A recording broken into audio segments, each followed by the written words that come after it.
Welcome to our channel novels by Hassan Kanwal. السلام علیکم listener, کیسے ہو آپ سب لوگ؟ آئی ہوپ آپ لوگ سب ٹھیک ہوں گے، خیریت سے ہوں گے۔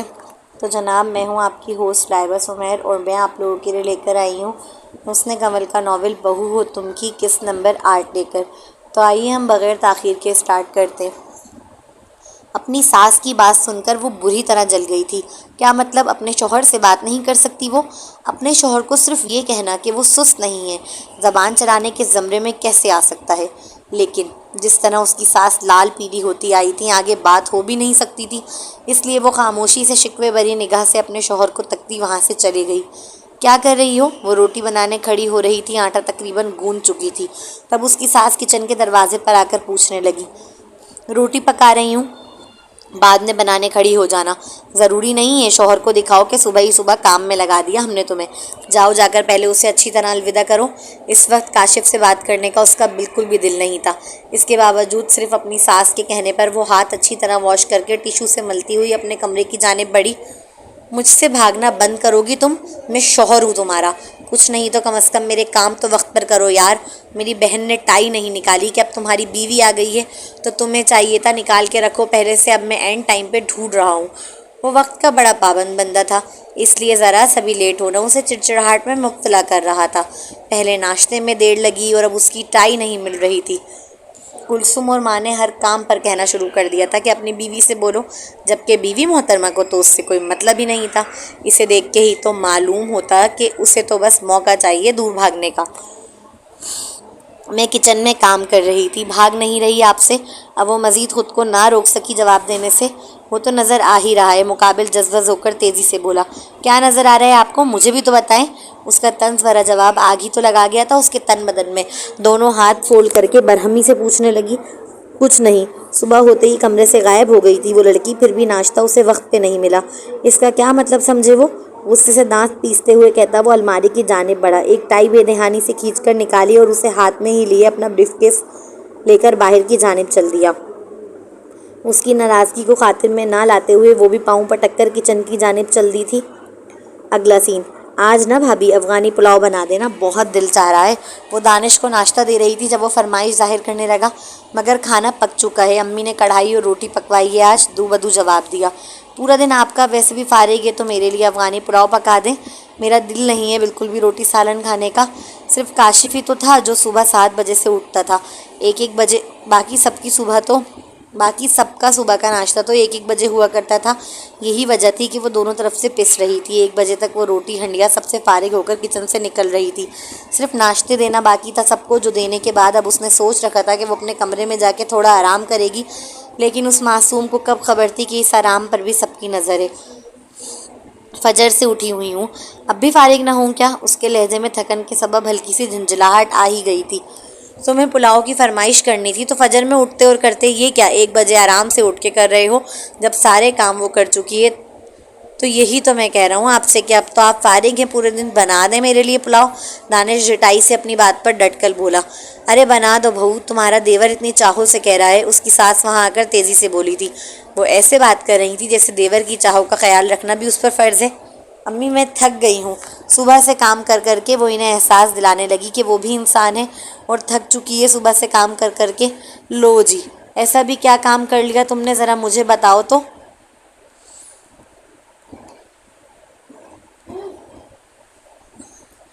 وہ مضحکہ خیز انداز میں ہنستے ہوئے بولی، جیسے وہ کوئی بچی ہو جس نے کوئی بہت احمقانہ بات کر دی ہو۔ ان کے ہنستے ہوئے پوچھنے پر اس نے دیکھا دانش بھی منہ پر ہاتھ رکھ کر خوب ہنسنے لگا، جیسے مذاق اڑا رہا ہو اس کا۔ آپ ہوں دنیا کی ذہین فتین عورت، پورے خاندان میں آپ کی ذہانت کا طوطا بولتا ہو، پوری برادری آپ کی عقلمندی کے ڈنکے بجاتی ہو، مگر سسرال میں وہ عورت جس نے کبھی اسکول کی سیڑھی تک نہ دیکھی ہو، وہ آپ کا ایسے مذاق اڑائے گی ہر بات پر جیسے آپ سے زیادہ دنیا میں کوئی احمق ہے ہی نہیں۔ امی چھوڑ دیں، کس سے پوچھ رہی ہیں آپ بھی، انہیں آرام کرنے دیں، ان کی نازک کمر دکھ گئی ہے۔ کلثوم بھی کہاں پیچھے رہنے والی تھی، وہاں آ کر خوب اس کا مذاق اڑاتے ہوئے کہنے لگی۔ اس کا انداز اس قدر استہزائیہ تھا کہ حبیبہ سر سے پاؤں تک جل گئی۔ بھابھی نا اس گھر سے آئی ہیں دانش، جہاں صرف 1 سالن پکتا ہے روز کا۔ انہوں نے ابھی ہمارا کھانا پینا دیکھا کہاں ہے، دیکھ لیں گی تو شاید ہوش ہی اڑ جائے ان کے۔ کلثوم دانش سے متوجہ ہو کر بڑا اتراتے ہوئے بولی۔ مذاق اڑانا ہے تو صرف اس کا اڑاؤ، اس کے گھر تک کیوں پہنچ رہے ہو؟ یہی سوچ کر اس نے اپنی مٹھیاں غصے سے بھینچ لی تھی۔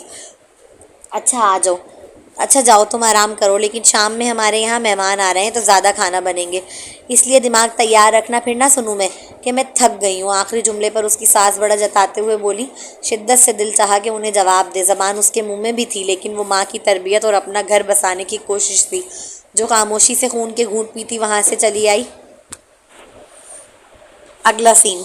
کیا کیا بنانا ہے کھانے میں بتا دیں۔ وہ ایک ذمہ دار لڑکی تھی، اور ذمہ دار لوگوں کو اگر پتہ چل جائے نا کہ کوئی دعوت ہونے والی ہے اور اس کی ساری ذمہ داری ان کے سر ہے تو انہیں پہلے سے ٹینشن لگ جاتی ہے، وہ پھر پلاننگ کرنے لگ جاتے ہیں، انہیں نیند تک نہیں آتی۔ اور پھر یہی اس کا حال تھا۔ صرف 1 گھنٹہ اس نے کمر سیدھی کی ہوگی، اس کے بعد ظہر کی نماز پڑھ کر وہ آ گئی تھی واپس اپنی ساس کے پاس، یہ پوچھنے کہ کیا کیا بنانا ہے۔ وہ چاہتے ہوئے بھی کاشف کو اپنا 100% نہیں دے پا رہی تھی، اس لیے اس نے دماغ بنا لیا تھا کہ اس کے گھر والوں کو خوش رکھے گی، پھر آہستہ آہستہ اس کا دماغ کاشف کو بھی قبول کر لے گا اور اس طرح اس کی میرج لائف سیٹ ہو جائے گی۔ چھوڑ دو تم، پھر بعد میں کہو گی میں تھک گئی، میں نے خدا کو بلا لیا ہے اور وہ لگ گئی ہے کام پر۔ ایسا تھوڑی ہے کہ تم کام نہیں کرو گی تو گھر نہیں چلے گا ہمارا۔ وہ تو جیسے آگ اگل رہی ہوں، ایک تو ضرورت سے زیادہ اس بیچاری سے نئی دلہن ہونے کے باوجود کام لیا جا رہا تھا، اور پھر اس پر اگر وہ تھوڑا سا احتجاج کر رہی تھی اور اپنے لیے تھوڑا سا وقت مانگ رہی تھی آرام کرنے کے لیے، تو ایسا ظاہر کیا جا رہا تھا جیسے اس نے کوئی گناہ کر دیا ہو۔ مگر امی، میں نے منع تو نہیں کیا تھا کھانا بنانے سے۔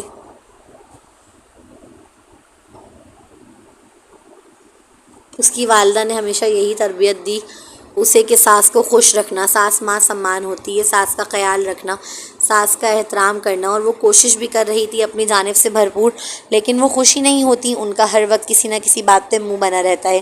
منع نہیں کیا تھا، میرا بیٹا کیسے بھابھی بھابھی کر کے تم سے پلاؤ کی فرمائش کر رہا تھا، اور تم چلی گئی سونے، کیا دیکھا نہیں ہے میں نے؟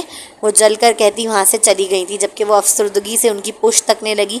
کیا اس عورت کے اندر احساس نام کی واقعی کوئی چیز نہیں ہے کہ صبح سے اسے کچن میں لگایا ہوا ہے، پھر چاہتی تھی رات کو سارے مہمانوں کی دعوت کا اہتمام بھی وہی کرے، اور پھر اس سارے کاموں میں اگر دیور نندے فرمائش کر رہے ہیں کھانوں کی تو وہ الگ پوری کرے؟ مطلب اپنے ایک بیٹے کے بدلے سارے بچوں کے لیے نوکرانی خرید لی ہے کیا؟ اگلا سین۔ میں نے بیوٹیشن کو بلا لیا ہے، جاؤ جا کر تیار ہو جاؤ اور کپڑے ہمارے یہاں کے پہننا۔ مغرب کی نماز پڑھنے کے بعد وہ جائے نماز کو فولڈ کر کے ابھی اٹھی ہی تھی جب اس کی ساس نے تیزی سے کہا، امی زیادہ مہمان تو نہیں آ رہے نا، تو میں اپنی امی کے کپڑوں میں سے کوئی دیکھ لوں گی، انہوں نے بھی 25 سوٹ دیے ہیں، پھر کپڑے فیشن سے ہی اچھے لگتے ہیں، فیشن اولڈ ہو جائے گا اگر ابھی نہیں پہنے تو، اس لیے میں ان میں سے کوئی دیکھ لوں گی آج۔ ان کے یہاں کے سارے کپڑے بڑے بھاری سے تھے، ڈارک کلر اور بھرے بھرے کام، بالکل غرارے شرارے جیسے۔ وہ لائٹ کپڑے پہننا پسند کرتی تھی، پھر کھیر والی رسم اور چوتھی میں بھی اس نے انہی کا دیا سوٹ پہنا تھا، تو وہ اب اپنی ماں کے یہاں کا پہننا چاہتی تھی تاکہ وہ اولڈ فیشن نہ ہو جائیں رکھے رکھے۔ ٹھیک ہے، جو تمہیں اچھا لگے پہن لو، بے نیازی سے کہتی وہ صوفے پر بیٹھ گئی تھی۔ اسے لگا نہیں تھا وہ اتنی جلدی مان جائیں گی، شاید یہی وجہ تھی کہ اسے خوشی زیادہ ہوئی۔ اپنی وائٹ کلر کی فراک نکال کر اس نے بیڈ پر بچھا دی اور بیوٹیشن سے تیار ہونے لگی۔ بھابھی یہ پہننے والی ہو آج؟ ہاں، میک اپ کراتے وقت پیچھے سے کلثوم کی آواز آئی تھی۔ یہ تو بہت سمپل سا ہے، مجھے بالکل سمجھ نہیں آ رہا، 1 منٹ رکیں۔ یہ کہتے ہوئے وہ اس کی الماری میں خود ہی گھسی اور اپنا ایک بھاری بھرکم کا سوٹ نکال کر بیڈ پر بچھا دیا۔ آپ دلہن ہیں، لگنا بھی چاہیے نا، کیا یہ سفید کلر لے لیا ہے آپ نے؟ یہ والا سوٹ پہنے، اس میں آپ زیادہ پیاری لگیں گی، باقی ہماری طرف سے کوئی فورس نہیں ہے، آپ کی مرضی ہے۔ اچھا دیکھتے ہیں، وہ ذرا لاپرواہی سے بولی۔ ارے تم یہاں ہو کلثوم؟ اس کی ساس بھی اب کمرے میں آ گئی تھی۔ امی دیکھیں نا، یہ والا زیادہ پیارا لگ رہا ہے نا، یہ تو بالکل مرا سا کلر ہے، کہاں سے لگیں گی نئی دلہن یہ پہن کر؟ میں بھی اسی سوٹ کا سوچ رہی تھی، مگر یہ چلنے کہاں دیتی ہے میری، وہ تیزی سے منہ بسور کر بولی، تو وہ میک اپ کرواتی ہوئی لڑکی چونک کر ان کی جانب متوجہ ہوئی۔ اچھا چلو پھر ان کی مرضی ہے، ہم کیا بول سکتے ہیں؟ کلثوم بھی اب کڑوا سا منہ بناتے ہوئے بولی۔ بات صرف ایک سوٹ کی نہیں تھی، بات تھی اپنی مرضی کے پہننے والے سوٹ کی، کہ وہ جو چاہتی ہے وہ پہنے، جس میں وہ کمفرٹیبل فیل کرے، جس میں وہ خوش ہو۔ بظاہر تو وہ ماں بیٹی ایسے بات کر رہی تھی جیسے ساری مرضی اسی پہ چھوڑ دی ہو، لیکن اپنی باتوں ہی باتوں میں وہ جو اس پر مسلسل پریشر ڈال رہے تھے، کیا وہ اسے محسوس نہیں کر سکتی تھی؟ وہ سوٹ جو وہ پہنانا چاہتی تھی، اس سے دانستہ طور پر وہ بیڈ پر بچھا کر چلی گئی تھی، کیا وہ نہیں سمجھ سکتی تھی یہ بھی ایک طریقہ تھا پریشرائز کرنے کا؟ یقیناً وہ سمجھ سکتی تھی، اور اب اگر وہ سفید فراک اپنی مرضی کی پہنتی تو اسے پوری دعوت میں ایسا فیل آتا جیسے اس نے کوئی گناہ کر دیا ہو۔ ساتھ ہی اس کی ساس اور نند کے منہ بنے رہتے۔ یہی وجہ تھی کہ جب بیوٹیشن نے پوچھا کہ کون سا سوٹ آپ نے پہننا ہے تاکہ اس کے میچنگ کے شیڈز لگائے، تو وہ اپنا نکالا ہوا وائٹ سوٹ نہ کہہ سکی۔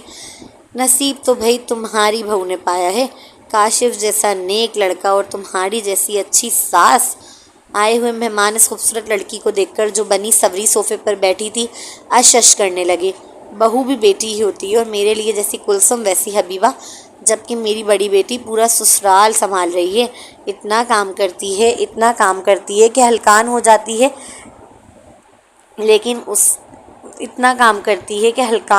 ہے، بیچاری، لیکن اس کے سسرال والوں کو ذرا اس کی قدر نہیں۔ وہ تو کہتی ہے مجھ سے کہ امی کاش ساری ساسیں آپ کے جیسی ہو جاتی تو بہوؤں کی زندگیاں سنور جائیں۔ پتہ نہیں کیسے ضمیر کے لوگ ہیں، بہوؤں کو نوکرانی سمجھ لیتے ہیں۔ وہ آخری جملہ بڑا منہ بسور کر کہہ رہی تھی، جس پر باقی سب ان کی بڑی تعریف کرنے لگے، جبکہ دور بیٹھی وہ لڑکی اچھمبے سے انہیں تک رہی تھی، جیسے وہ جس عورت کو اس وقت سن رہی ہے بولتا ہوا وہ کوئی اور ہے، اور جسے وہ دن رات دیکھتی ہے وہ کوئی اور۔ اف اللہ، اس کی ساس کتنی چالاک عورت ہے یار۔ اگلا سین۔ اب برتن دھو دو گی یا ابھی بھی تھکی ہوئی ہو؟ بتا دو مجھے۔ مہمانوں کے جاتے ہی وہ بڑے کڑک سے لہجے میں اس سے پوچھ رہی تھی۔ میں دھو دوں گی امی، میں کب کام سے منع کرتی ہوں؟ وہ تیزی سے بولی۔ ہاں ہاں، جیسے میں جانتی نہیں، میرا بچہ بولتا رہ گیا صبح افغانی پلاؤ کا۔ ان کا لہجہ طنز بھرا تھا۔ ان کے کیا خود کے ہاتھ ٹوٹے ہوئے تھے؟ یہ خود افغانی پلاؤ بنا کے نہیں دے سکتی تھی اپنے بچے کو؟ عجیب، سارے کام وہ ایک پاؤں پر کھڑی ہو کر کرتی، تب تعریف کا ایک لفظ ادا نہ کرتی یہ عورت، لیکن آج بس ایک افغانی پلاؤ نہیں بنایا تو صبح سے تانے مار مار کر پورا کر دیا ہے اسے۔ امی اچھا کام کرو جا کر، اگر کرنا چاہو تو۔ ابھی حبیبہ بول ہی رہی تھی کہ وہ جھنجھلا کر کہتی وہاں سے چلی گئی، جلدی برتن دھو کر آؤ، میں ویٹ کر رہا ہوں۔ ابھی وہ مڑی ہی تھی کہ کاشف کے روبرو ہوئی۔ اس کے اچانک سامنے آ جانے پر وہ چونک کر ایک قدم پیچھے ہوئی، جس پر وہ مسکرانے لگا۔ اگلے ہی پل اس کے کان کے پاس منہ لا کر وہ بھرائی آواز میں سرگوشی کرنے لگا۔ اسے احساس تھا وہ صبح کچھ زیادہ ہی غصہ ہو گیا تھا اس پر، اس لیے اب منانے کی کوشش کر رہا تھا۔ اتنا تیار ہونے کے بعد اس نے سوچ بھی کیسے لیا کہ آج اس کا شوہر اسے چھوڑ دے گا؟ فقط اسبات میں سر ہلا کر اپنی انگلیاں مڑوڑتی ہوئی وہ کچن کی جانب بڑھ گئی تھی۔ نظر جھکائے کچن میں داخل ہوئی تو برتنوں سے بھرا کچن اس کا استقبال کرتا ملا۔ بالوں کو سمیٹ کر جوڑے میں قید کرتی ایپرن پہن کر وہ گہرا سانس لیے کام کرنا اسٹارٹ کر چکی تھی۔ اسے ایک بات سمجھ نہیں آ رہی تھی جو بار بار برتن دھوتے وقت اس کے ذہن میں آتی، کہ جب کھانے ملازمین سے بنوائے گئے، مہمانوں کے سامنے اسے بالکل نکموں کی طرح شو پیس بنا کر ایک کونے میں بٹھا دیا گیا اور خوب واہ واہ سمیٹی گئی اچھی ساس اور مہان عورت ہونے کی، تو پھر برتن کیوں نہیں دھلوائے گئے؟ یہ کام اس کے لیے کیوں چھوڑ دیا گیا؟ اس لیے کیونکہ مہمان جا چکے تھے جن کے سامنے سارا دکھاوا تھا۔ یہ دکھاوے والے لوگ تھے۔ ان کچھ دنوں میں اتنا تو جان گئی تھی وہ، لوگوں کے سامنے ایسے امیر بنتے کہ ان سے زیادہ رئیس کوئی نہیں، اور مینٹلٹی بالکل ان لوگوں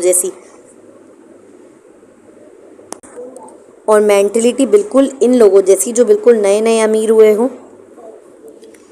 خود اے سی میں بیٹھ کر اپنے پاؤں دبائیں گی خاتون، مگر بہو انہیں کچن میں چاہیے بس۔ برتنوں کا جیسے ایک طوفان تھا، سمٹنے کو ہی نہیں آ رہا تھا۔ 1 گھنٹہ ہو چکا تھا اسے دھوتے دھوتے۔ صبح فجر سے اٹھی ہوئی تھی، اس لیے تھکن سے چور چور ہو رہی تھی۔ اب بھابھی امی کہہ رہی ہیں ابو کے لیے چائے بنا دیں، بس اب کچھ ہی برتن باقی رہ گئے تھے جنہیں وہ جلدی جلدی ہاتھ چلا کر دھو رہی تھی۔ اس کی کمر ایسا لگ رہا تھا تختہ ہو گئی ہے، اتنی شدت سے درد اٹھ رہا تھا کہ بس دل چاہ رہا تھا سارے کام چھوڑ چھاڑ کر بیڈ پر جا کر لیٹ جائے۔ خود کو یہی دلاسا دے رہی تھی وہ کہ بس تھوڑے سے برتن تو رہ گئے، انہیں دھو لے پھر آرام کر لے گی۔ برتن دھو کر ابھی وہ انہیں جگہوں پر رکھ ہی رہی تھی جب پیچھے سے اس کی نند نے آ کر کہا، کلثوم تم بنا دو، میری کمر میں بہت درد ہو رہا ہے۔ اس نے فوراً پلٹ کر لچکدار لہجے میں کہا، آپ نے کیا کیا ہے؟ پورے دن تو آپ فالتو بیٹھی رہی ہیں، پھر کمر میں کیوں درد ہو رہا ہے آپ کے؟ اس نے ترچھی آنکھیں کر کے سخت لہجے میں پوچھا، جیسے وہ اس کی ساس ہو۔ پورا سسرال آپ کو یہ سکھانے میں لگا رہے گا کہ دیوروں کو بھائی اور نندوں کو بہنیں سمجھو، جبکہ زیادہ تر سیکھنے کی ضرورت نندوں اور دیوروں کو ہوتی ہے، نہ کہ بھابھی کو کہ وہ نئی آنے والی ممبر کو اپنی بہن کی طرح ٹریٹ کریں، نہ کہ کسی ملازمہ کی طرح جو ہر وقت انہیں ایک پاؤں پر کھڑی چاہیے۔ اگر وہ کہہ رہی ہے کہ اس کی کمر میں درد ہے تو آگے سے یہ پوچھنا کہ تم نے کیا کیا ہے۔ اس سوال کا کیا مطلب؟ وہ کوئی ملازمہ ہے جو آپ کو ہر وقت کام کرتی ہوئی نظر آئے تو آپ کا دل خشک ہوگا، اور تبھی آپ مانیں گے کہ ہاں اس کی کمر میں درد ہو رہا ہے۔ کوئی پوچھے یہ سوال کرنے کا تک ہی کیا بنتا ہے کہ تم نے کیا کیا ہے؟ آپ بھائی کی بیوی لائے ہو یا گھر کی نوکرانی جس سے حساب کتاب لوگے ہر منٹ کا؟ تم چائے بناؤ گی یا نہیں؟ چھوڑو میں خود ہی بنا لیتی ہوں، جہاں اتنے کام کیے وہاں یہ بھی کر لے گی۔ یہی سوچتے ہوئے وہ پلٹ کر ابھی فریج کی جانب بڑھی تھی، جبکہ کلثوم ناک سے مکھی اڑانے والے انداز میں سر جھٹکتی وہاں سے چلتی۔ میرا دل کرتا ہے اس کلثوم کا گلا دبا دوں۔ اگلا سین، کب سے انتظار کر رہا ہوں۔ جیسے ہی وہ کمرے میں داخل ہوئی اسے کاشف بے صبری سے کہتا ملا، ایک تو اس کا یہ بے صبرا شوہر کچن میں جا کے دیکھ نہیں سکتا تھا وہ کیا کر رہی ہے جو کب سے انتظار کر رہا ہوں کہہ رہے۔ دروازہ بند کرتے ہی اس نے اگلے ہی پل اسے باہوں میں بھر لیا تھا۔ اس کی آنکھوں سے رومانیت جھلک رہی تھی، وہ لگ ہی اتنی خوبصورت رہی تھی کہ جب سے اسے دیکھا تھا وہی جانتا ہے کتنی مشکل سے صبر کر رہا تھا۔ اسے بیڈ پر لٹاتے ہی اس کی زلفوں کو جو چہرے پر آ رہی تھی کان کے پیچھے کرتے وہ اس کی پیشانی پھر ناک چومنے لگا۔ صبح کے لیے سوری، وہ نرمی سے معذرت کرنے لگا، جبکہ اس کے قریب آتے ہی حبیبہ کو الجھن سی ہونے لگی۔ کچن پورا بھرا ہوا تھا برتنوں سے، اسے صاف کرنے میں دیر لگ گئی تھی۔ اسے لگا یہ صحیح موقع ہے اسے بتانے کا۔ اچھا بابا سوری کہہ تو رہا ہوں، یہ وہ لمحات نہیں تھے جنہیں وہ شکوے و شکایت اور لڑنے میں ضائع کرنا چاہتا ہو۔ میں سچ کہہ رہا ہوں، پورا کچن الٹا پڑا ہوا تھا جب میں صبح گئی، صفائی کرنے میں ہی اتنا ٹائم لگ گیا، ورنہ میں تو 15 منٹ میں پراٹھا بنا کر لے آتی۔ میں سست بالکل نہیں ہوں۔ حبیبہ نے دیکھا وہ بہت لاپرواہی سے جواب دے رہا ہے، اس لیے پھر جتاتے ہوئے پوری بات کہی تاکہ وہ سمجھے اس کی بات کو۔ سوری بول تو رہا ہوں جانی، بہت پیار سے کہتے وہ اس کی گردن میں منہ چھپا گیا تھا۔ کاشف کا ذہن اس وقت اپنی خواہش اور حبیبہ کی قربت میں کہیں اور بھٹک رہا تھا، جبکہ حبیبہ ابھی بھی انہی معمولی مگر اس کے لیے اہم باتوں میں پھنسی ہوئی تھی کہ اسے سمجھا جائے، اس کی کوشش دیکھی جائے۔ ایک ہی جگہ موجود ہونے کے باوجود دونوں کی کیفیت اور ترجیحات اس وقت ایک دوسرے سے بہت دور تھیں۔ میں بہت تھک گئی ہوں کاشف، اس کی کمر درد سے پھٹ رہی تھی۔ اسے یقین تھا کوئی سمجھے نہ سمجھے اس کا شوہر ضرور سمجھے گا اس کی تکلیف کو، اس سے پہلے کہ مزید دیر نہ ہو جائے۔ یہ سوچتے ہوئے تیزی سے بولی، ارے ہر وقت اتنی تھکی کیوں رہتی ہو تم؟ اس نے اسے روکنا چاہا تو وہ جھنجھلا کر بول اٹھا، کام کرتی ہوں میں، حبیبہ نے دو بدو جواب دیا۔ ساری دعوت تو ملازمین نے سنبھالی ہے، وہ تو بیٹھی تھی ایک جگہ، پھر کون سے کام کی بات کر رہی تھی؟ وہ جانتا ہے شروع سے بھاگتی ہے وہ اس سے، اس لیے یہ بھی ایک بہانہ ہی لگا اسے۔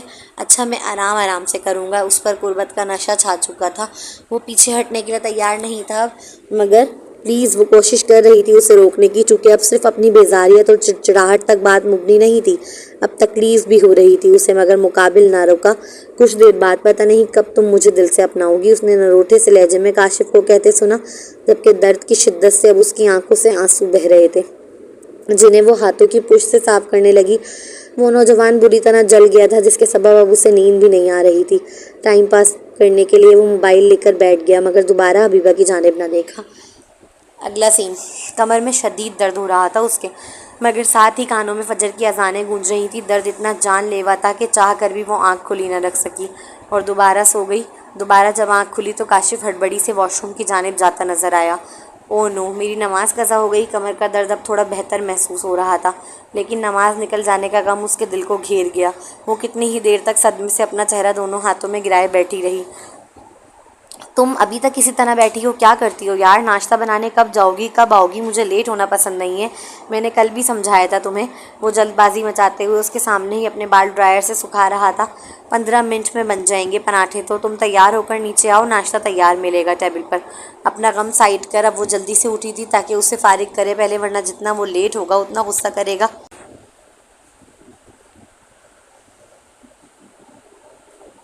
جلدی سے سیڑھیاں اترتی وہ کچن میں پہنچی۔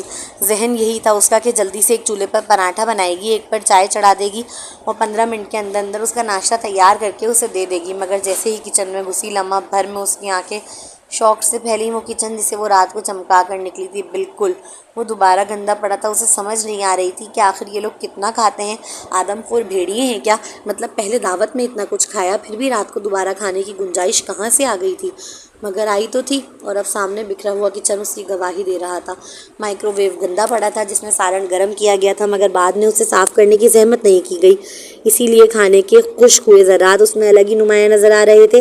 چولہا جس پر کسی نے دودھ گرم کیا تھا وہ بھی اپنی حالت بیان کر رہا تھا، دودھ ابل کر باہر بہہ گیا تھا اور نشان ویسے ہی جمے ہوئے تھے جیسے کسی کو اسے صاف کرنے کا خیال ہی نہ آیا ہو۔ سنک میں برتنوں کا ڈھیر لگا تھا اور وہ چائے کا کپ بھی جو اس نے اپنے سسر کے لیے بھیجا تھا بدبو دیتا ہوا وہیں پڑا تھا۔ یہ سب دیکھنے کے بعد آج اس نے پہلے برتن دھونے اور کچن صاف کرنے کے بجائے اپنے شوہر کے لیے پراٹھا بنانے کو ترجیح دی۔ وہ نہیں چاہتی تھی کہ اسے دیر ہو، جلدی سے اپرن پہنا اور ایک گہرا سانس لے کر اپنے کام میں لگ گئی۔ تیزی سے آٹا گوندا، پراٹھا بیلا اور دیکھتے ہی دیکھتے توے پر ڈال دیا، ساتھ ہی چائے بھی چڑھا دی۔ جب تک پراٹھا سک رہا تھا اس نے فوراً فریج سے انڈے نکالے اور تیزی سے آملیٹ بنانے لگی۔ کتنا گندا ہو رہا ہے کچن، پہلے کچن صاف کیا کرو بہو، پھر جو کرنا ہے کرو، مجھ سے نہیں دیکھا جاتا یہ گندا کچن۔ اف اللہ، اس کی ساس! اگر اتنی ہی آپ صفائی پسند ہے تو اپنے بچوں کو یہ تربیت کیوں نہیں دی؟ شدت سے دل چاہا پلٹ کر ان سے پوچھے، مگر وہ لب بھیج گئی۔ انہیں دیر ہو رہی تھی تو سوچا پہلے ان کا ناشتہ بنا دوں، پھر صفائی کر دوں گی آرام سے۔ جتنا ممکن تھا اپنا غصہ پیتی وہ نرمی سے جواب دے رہی تھی، ہاں تو جلدی اٹھا کرو نا، میں تو فجر سے اٹھ جایا کرتی تھی۔ کاشف کو ناشتہ میں نے کبھی ملازموں کے ذمہ نہیں ڈالا، ہمیشہ خود اپنے ہاتھوں سے دیا ہے۔ اپنے بیٹے کو بڑی محنت سے پالا ہے میں نے اپنا بیٹا۔ محنت سے تو میری امی نے بھی پالا ہے، دراز ایپ سے تھوڑی منگایا ہے مجھے۔ ان کی بات سنتے ہی وہ بے دھڑک ہنستے ہوئے کہہ اٹھی، اور اگلے ہی پل اس کی ساس نے اسے حیرت سے دیکھا۔ وہ چونک سی گئی تھی، انہیں اندازہ نہیں تھا کہ وہ پلٹ کر جواب دے دے گی، وہ بھی اتنا ٹکا سا۔ ناشتہ ساتھ کر لیتے ہیں، بیٹھ جاؤ۔ وہ ناشتے کا سامان رکھ کر جانے لگی تھی جب اس کی کلائی پکڑ کر وہ نرمی سے گویا ہوا۔ کچن پورا پھیلا پڑا ہے، وہ لچکدار لہجے میں بولی۔ تو ساتھ ساتھ صاف کر لیا کرو۔ اس نے یہی گمان کیا کہ شاید جو اس نے ناشتہ بنایا اس کے پھیلاوے کی بات کر رہی ہے۔ خود تو کاشف کبھی کچن میں جاتا نہیں تھا، جو اسے ذرا بھی اندازہ ہو کہ کچن کا کیا حال ملتا ہے حبیبہ کو صبح کے وقت۔ میرا پھیلاوا؟ ابھی وہ جواب دے ہی رہی تھی جب اس کی ساس کرسی کھسکا کر سامنے بیٹھی۔ خواہ خواہ پھر اس کے شوہر کے سامنے ڈانٹیں گی اور کہیں گی کہ زبان چلا رہی ہے، جس سے اس کے شوہر کا دماغ نہ بھی بنتا ہو تو بنے گا۔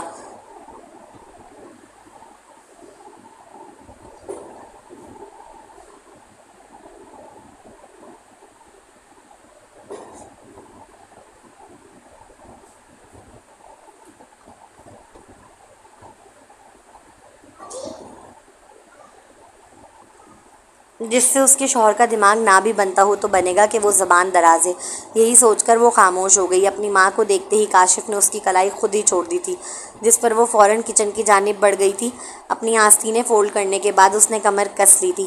پورا کچن صاف کرنے کے لیے سب سے پہلے اس نے مائکرو ویو صاف کیا۔ اندر سالن کے سوکھے ہوئے ذرات اور چکنائی اس طرح چپکی ہوئی تھی جیسے کئی دنوں سے کسی نے اسے ہاتھ ہی نہ لگایا ہو۔ مائکرو ویو صاف کرنے کے بعد وہ چولہے کی طرف آئی تو اس کی نظر دودھ کے جلے ہوئے نشانوں پر پڑی۔ رات کو گرا ہوا دودھ اب تک وہیں جمع ہوا تھا، اور اوپر سے اس نے ابھی پراٹھے بھی بنائے تھے جس کی وجہ سے وہ گرم ہو کر چولہے کے ساتھ بری طرح چپک گیا تھا۔ وہ عام کپڑے سے صاف ہونے والا داغ نہیں تھا، دودھ جل کر صحت کی شکل اختیار کر چکا تھا، جیسے اسے کھرچ کر اتارنا پڑا۔ چولہا صاف کرنے میں ہی اس کی کافی انرجی اور وقت ضائع ہو گیا تھا۔ اگر یہ چولہا اسی وقت صاف کر دیا جاتا جب دودھ گرا تھا تو اتنی محنت نہ کرنی پڑتی اسے۔ سارے برتن دھونے کے بعد اب وہ آٹا گوندنے کھڑی ہوئی۔ روٹی پکانے کے دوران ہی اسے سسر کے ناشتے کا آرڈر آ گیا تھا، جسے روٹی چھوڑ کر جلدی جلدی تیار کر کے ٹیبل پر سجا آئی اور پھر واپس کچن میں اپنے کاموں میں لگ گئی۔ اگلا سین: میں بہت تھک گئی ہوں۔ اس کا جسم تھکن سے چور چور ہو رہا تھا، وہ بس آرام کرنا چاہتی تھی، مگر جیسے ہی اپنے کمرے میں آئی کاشف اسے موڈ میں بیٹھا ملا۔ تم کب تھکی ہوئی نہیں ہوتی؟ وہ اس کے احتجاج کو خاطر میں نہ لاتے ہوئے اپنے عمل میں مصروف رہا۔ وہ صبح اٹھی تو آج وہ جسم پھر دکھ رہا تھا، فجر کی نماز پھر قضا ہو گئی تھی۔ میں آگے پڑھائی کرنا چاہتی ہوں کاشف۔ ناشتہ دیتے وقت آج وہ اس کے برابر والی سیٹ پر بیٹھ گئی تھی۔ اس کے لچکدار لہجے میں کہتے ہی کاشف اس کی جانب متوجہ ہوا۔ ہاں تو کر لو، کون روک رہا ہے؟ سچی؟ اس کے لہجے میں پہلی بار کاشف نے ایکسائٹمنٹ دیکھی۔ مجھے وہ مسکرایا، تو پھر کل مجھے یونیورسٹی لے چلیے گا؟ میرا لے جانا تو مشکل ہے، میں بہت بیزی ہوتا ہوں۔ آپ ایک کام کیجیے گا، امی کے ساتھ چلے جائیے گا۔ کلثوم بھی امی کے ساتھ ہی جاتی ہے۔ چائے کا گھونٹ گلے میں اتار کر اب وہ نرمی سے سمجھا رہا تھا۔ ٹھیک ہے، مگر امی سے آپ بات کریے گا۔ چلو ٹھیک ہے، میں رات کو کر لوں گا واپس آ کر۔ کاشف دیکھ سکتا تھا شادی کے بعد پہلی بار وہ لڑکی خوش نظر آ رہی تھی۔ یاد سے کر لیجیے گا، خود اپنی ساس سے بات کرتے وقت اسے ڈر لگ رہا تھا کہ کہیں وہ منع نہ کر دیں، اس لیے وہ چاہتی تھی کہ کاشف بات کرے۔ ان کا بیٹا بولے گا تو وہ منع نہیں کر سکیں گی۔ رات کو کھانا کھاتے وقت اس نے آنکھوں ہی آنکھوں میں کاشف کو اپنی ماں سے بات کرنے کی یاد دلائی، جس پر مقابل نے اسبات میں سر ہلایا۔ کھانے کے برتن سمیٹنے کے بعد وہ جلدی جلدی کچن صاف کر رہی تھی۔ آج آپ کی بات ہو گئی امی سے؟ کیا کہا انہوں نے؟ آج کمرے میں داخل ہوئی تو اندھیرا چھایا ہوا تھا۔ کاشف آج جلدی سو گیا تھا شاید۔ وہ خاموشی سے آ کر بیڈ پر لیٹی تو کاشف نے فوراً کروٹ لی اور اس کا ہاتھ تھام کر اپنے رخسار کے نیچے لگایا اور اس کی کلائی کو نرمی سے چومنے لگا۔ جیسے ہی اسے جاگتا ہوا دیکھا وہ فوراً پوچھ اٹھی، ارے میں بھول گیا، چلو کل کر لوں گا، ابھی یہ ساری باتیں چھوڑو اور مجھ پر دھیان دو۔ تمہیں نہیں لگ رہا میں کمزور ہو رہا ہوں؟ آج آفس میں بھی سب کہہ رہے تھے، میں نے ان لوگوں سے کہہ دیا مجھے صرف وٹامن حبیبہ کی ضرورت ہے، لیکن وہ ٹھیک طرح ملتا ہی نہیں ہے مجھے۔ وہ اس کے گال کو پیار سے نوچتے ہوئے کہنے لگا، جس پر وہ تیزی سے نظر جھکا گئی، ساتھ ہی خون خشک ہوا تھا اس کا۔ آج نہیں پلیز، کل دعوت بھی ہے چاچی کی فیملی کی، پورا دن کام میں گزرے گا، پھر پاؤں ٹوٹیں گے میرے مقابل کی۔ باقیاں بڑھیں تو وہ تیزی سے احتجاج بلند کرنے لگی۔ تو ضرورت کیا ہے کام کرنے کی؟ وہ فوراً چڑھ کر بولا، آپ تو ایسے بول رہے ہو جیسے میری چلتی ہے اس گھر میں۔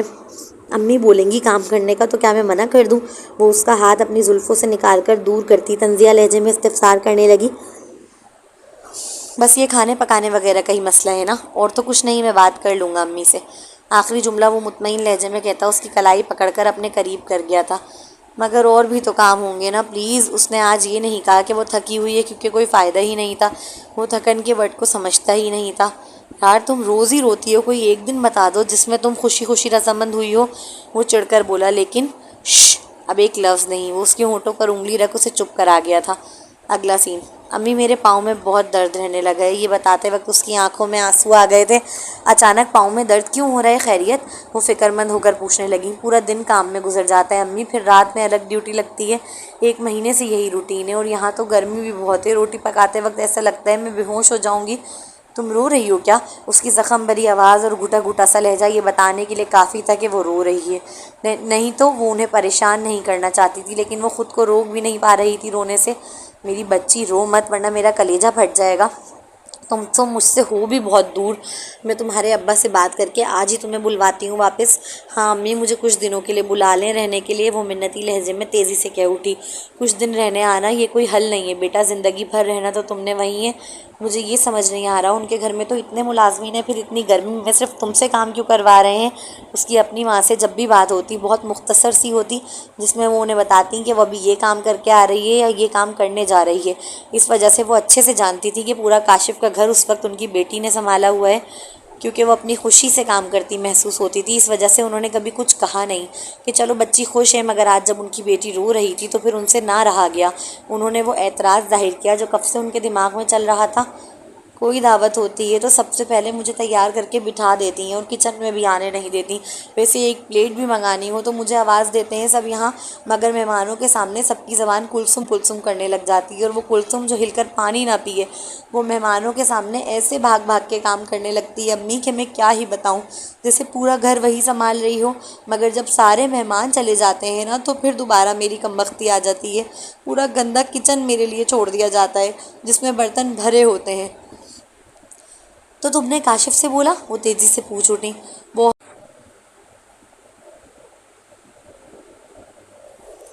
بہت بار بولا ہے امی، رات میں تو کہتا ہے سب مجھ پر چھوڑ دو، میں بات کر لوں گا اپنی امی سے، مگر صبح ہوتے ہی اپنے آفس نکل جاتا ہے، پھر اتنا تھکا ہارا لوٹتا ہے کہ کھانا کھا کر ڈائریکٹ اپنے کمرے کا رخ کرتا ہے، بس وہ اہمیت ہی نہیں دیتا میری کسی بات کو۔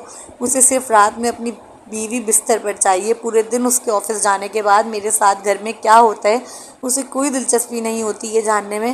حبیبہ کا گلا روند گیا تھا، آنسو اس کے گالوں پر بہہ نکلے۔ میں اگر اسے بتانے کی زیادہ کوشش بھی کرتی ہوں تو چڑچڑا ہو جاتا ہے اور اپنی ماں کی زبان بولنے لگتا ہے کہ تم کر کیا رہی ہو پورے دن، تم تو بیٹھے رہتی ہو صرف۔ وہ اب سسک پڑی۔ اس کی ماں کو تو جیسے اپنے کانوں پہ یقین نہیں آ رہا ہو۔ اگر کوئی باہر والا اس وقت حبیبہ کی باتیں سن لیتا تو یقیناً وہ اعتبار نہ کرتا، کیونکہ اس نے تو ہمیشہ ایک سجی سوری سی دلہن دیکھی ہے بیٹھی ہوئی۔ کام تو سارے ملازمین کرتے نظر آتے ہیں، مگر یہ سوچنے والی بات ہے جب اپنے گھر میں ہوتے ہوئے ہماری مائیں ہمیں کام کروا کے پورا کر دیتی ہیں تو آپ کیسے تصور کر لیتے ہیں کہ دوسرے کی ماں آپ کو مہارانی بنا کر بٹھائے گی؟ ہمارے یہاں سب سے بڑا المیہ یہی ہے کہ لڑکی کی پیدائش کا مقصود صرف گھر کے روٹی ہنڈیا تک محدود سمجھا جاتا ہے، کہ وہ پیدا ہی اس لیے ہوئی ہے کہ بس وہ کچن کے کام کرے گی، سسرال جائے گی تو ڈنڈے پڑیں گے، یہ کہہ کر کروایا گیا کام ہو، یا یہ تمہاری ماں کا گھر نہیں سسرال ہے تمہارا کہہ کر کروایا گیا کام ہو، کام کام ہی ہے عورت کے لیے۔ پھر معصومیت تو چیک کریں ہماری ماؤں کی، کہ میں نے بھلے ہی تجھے بٹھا کے نہ کھلایا ہو کبھی، تو بیمار بھی پڑی ہو تو کچن میں تجھ سے روٹی پکوائی ہو، لیکن میں شادی تیری اتنے اچھے آدمی سے کرواؤں گی کہ وہ تجھے بٹھا کر کھلائے گا، وہ تیرا ہر ارمان پورا کرے گا، جیسے اس لڑکے کے پیچھے تو کوئی ماں بیٹھی ہی نہ ہو۔ سسرال جانے کی ٹریننگ ٹریننگ دینے کے چکر میں پہلے ماں اپنے بچے پلواتی ہے، سسرال پہنچنے کے بعد ٹریننگ کا رزلٹ ساس اپنے بچے پلوا کر دیکھتی ہے، اس سے تھوڑا آگے بڑھتے ہیں تو اپنے بچے آ جاتے ہیں، اور اس طرح عموماً پاکستانی عورت کی پوری زندگی بچے پالنے میں ہی گزر جاتی ہے۔ شاید یہی وجہ ہے کہ اس کا اپنا بچپن کہیں دب کے رہ جاتا ہے، اور بھلے پھر وہ 50 سال کی بھی کیوں نہ ہو جائے، اسے ذرا سی محبت دکھائی جائے تو وہ دبی ہوئی خواہشات و ارمان بچپنے کی طرح فوراً باہر جھلک آتے ہیں۔ یہ لوگ پورے دن اور رات کام کروا کر بھی امی یہی بولتے رہتے ہیں کہ تم کرتی کیا ہو۔ جی جناب، تو آپ لوگوں کو کیسی لگی آج کی ایپیسوڈ؟ مجھے تو آج کی ایپیسوڈ تھوڑی سی ایپیسوڈ انٹرسٹنگ ہوتی جا رہی ہے، تھوڑی سی ناول انٹرسٹنگ ہوتے جا رہا ہے۔ اچھا جناب، آپ لوگوں کو کیا لگتا ہے اس ناول کو پڑھتے ہوئے کہ ہمارے معاشرے کی حقیقت دکھائی جا رہی ہے اس ناول میں، یا کیا دکھایا جا رہا ہے؟ دیکھیں 90% رائٹرز جو ہیں نا، وہ ایسے ناول لکھتے ہیں جو فیری ٹیلز پہ مبنی ہوتے ہیں، لیکن HK کے ناولز ایسے ہوتے ہیں جس میں حقیقت بھی دکھائی جاتی ہے، جو ہمارے معاشرے میں ہو رہا ہے وہ سب کچھ دکھایا جاتا ہے، اور ہمارے قریب اڑوس پڑوس میں آمنے سامنے یا اکثریت گھروں میں خاندان میں اسی طرح سے ہوتا ہے کہ شادی کر کے لڑکی کو لے آتے ہیں تو اس کے بعد اس کو اس طرح سے ٹریٹ کیا جاتا ہے جیسے کہ وہ آپ کے گھر میں بہو بن کے نہیں بلکہ نوکرانی بن کر آ گئی ہے۔ تو مجھے لگتا ہے کہ یہ ایک اچھا ٹاپک ہے جس کو اٹھایا گیا ہے، اور انشاءاللہ اختتام بھی کچھ بہتر ہی ہوگا اس کا۔ خیر ابھی تو اچھا چل رہا ہے، لیکن مجھے یہ سمجھ میں نہیں آتا کاشف تو اتنا لگتا تھا کہ سپورٹیو ہوگا حبیبہ کو لے کر، بہت اچھا ہوگا، انڈرسٹینڈنگ والا بندہ ہوگا، اس کی ہر بات کو سمجھے گا، انڈرسٹینڈ کرے گا، وہ جو بات بولے گی اس کو سمجھے گا، لیکن یہ کاشف تو بالکل الٹ ہے بھائی، وہ تو بالکل کچھ سمجھنے کے لیے تیار نہیں ہے۔ اگر وہ کہتی ہے وہ تھکی ہوئی ہے تو اس کو سمجھنا چاہیے وہ تھکی ہوئی ہے، اس سے پوچھنا چاہیے وہ کیوں تھکی ہوئی ہے، نہ کہ یہ بولنا چاہیے کہ تم نے کیا ہی کیا ہے۔ اس سے پوچھنا چاہیے اس کے دن بھر کی روٹین یہ کیا بھائی، یہ کیسی محبت ہے؟ کیا آپ ایک طرف آپ یہ جتا رہے ہو کہ آپ اس سے محبت کر رہے ہو، اور دوسری طرف آپ کی محبت جو ہے اس کا رزلٹ یہ نکل رہا ہے کہ صرف بستر تک آپ کی محبت محدود ہے۔ مطلب آپ بیوی لائے ہو یا آپ اپنی جنسی خواہش پوری کرنے کے لیے ایک شو پیس لے کر آئے ہو اپنے گھر میں، مطلب آپ کو بھی تو اس کا خیال کرنا پڑے گا نا یار۔ آپ اپنا خیال تو اس پہ تھوپ رہے ہو کہ میرا خیال کرو، مجھے اس کی خواہش ہے، آپ اپنی نفسانی خواہشات پوری کر رہے ہو، تو آپ اس لڑکی کو بھی تو دیکھو کہ وہ تھک گئی ہے، وہ انسان ہے، وہ کوئی مشین تو ہے نہیں، آپ روبوٹ تو لائے نہیں ہو کہ وہ روبو کے ساتھ آپ کچھ بھی کرتے رہو وہ کچھ نہ بولے آپ کو۔ خیر کاشف جیسے آدمی مجھے بالکل سمجھ میں نہیں آتے۔ الحمدللہ شوہر کو تو ایسا ہونا چاہیے کہ میرے خیال سے شوہر کو ایسا ہونا چاہیے کہ وہ آپ کی ہر بات کو سمجھے، چاہے سسرال والے کیسے بھی ہوں، لیکن آپ کا شوہر ایسا ہونا چاہیے کہ وہ آپ کی ہر بات کو سمجھے، آپ کا ہر چیز میں ساتھ دے، نہ کہ یہ بولے کہ تم کرتی کیا ہو، نہ کہ یہ بولے کہ امی سے بات کر لو۔ مطلب عجیب، مجھے تو بالکل یہ بندہ صحیح نہیں لگ رہا۔ حبیبہ کے لیے آگے دیکھتے ہیں حبیبہ کے ساتھ کیا ہوتا ہے بیچاری کے۔